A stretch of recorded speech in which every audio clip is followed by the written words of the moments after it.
এইরকম একটা দৃশ্য। চলো শুরু করি আঁকা, সঙ্গে থাকো, দেখতে থাকো।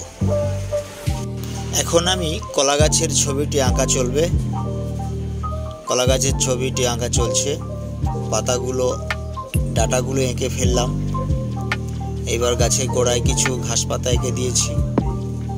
এবার ল্যান্ডটা আঁকা হয়ে গেল। এবার ওপাশে, কলা গাছের ওপাশে একটি বেড়া টেনে দিলাম। এইরকমভাবে টানতে হবে ছোট ছোট ঘাস পাতা আঁকার জন্য। এইবার আমরা নদীর ওই পারে একটি ঘর এবং ঝোপঝাড় করে ফেলব। দেখো ঘরে কিভাবে সুন্দরভাবে আমরা ওপারে একটি ঘরের দৃশ্যটি এঁকে ফেললাম। দুই পাড়ের দুটো দৃশ্য আঁকা হয়ে গেছে। এবার আমরা একটু সাজিয়ে ফেলব। কেমনভাবে কলা গাছের ঝোপ দিয়ে ঘরের পেছনটা সাজানো হয়ে গেল, আর এইদিকে ঝোপঝাড় দিয়ে সাজিয়ে ফেললাম।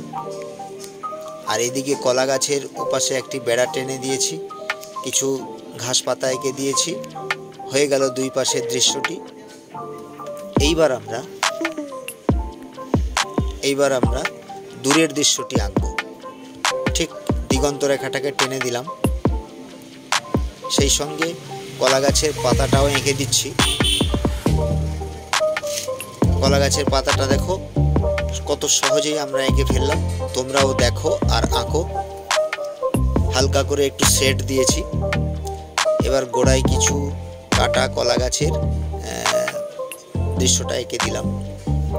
এবার দূরের ঝোপঝাড়টা করা হয়ে গেল। দেখো এবার ঝোপঝাড়ে হালকা করে একটু পেন্সিল শেডিং দিয়ে দিচ্ছি। এবার একটা সূর্যের ছবি আঁকবো। এবার জলের টানটাও দিয়ে দিলাম। দেখো খুব দ্রুততার সহিত আঁকতে হচ্ছে।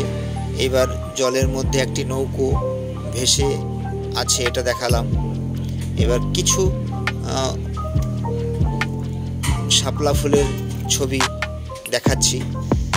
কিছু শাপলা ফুল এঁকে দিলাম। এবার ডিপ করে জলের টানটা দিতে হবে। সূর্যটা আঁকা হয়ে গেল। দেখো কিরণটা দিয়ে দিচ্ছি। কিছু এক ঝাঁক পাখি উড়ে যাচ্ছে।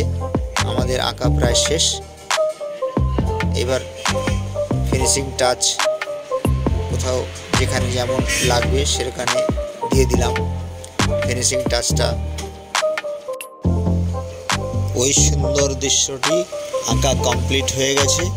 আজ ছিল এই পর্যন্ত ছোট্ট একটি ভিডিওটি ভালো লাগলে লাইক, কমেন্ট, শেয়ার অবশ্যই করবে। আর আপনি যদি চ্যানেলে প্রথম হয়ে থাকেন, চ্যানেলটিকে সাবস্ক্রাইব করে রাখবেন এই রকম নিত্য নতুন ভিডিও পাওয়ার জন্য। হরে কৃষ্ণ, রাধে রাধে বন্ধুরা, রাধে রাধে।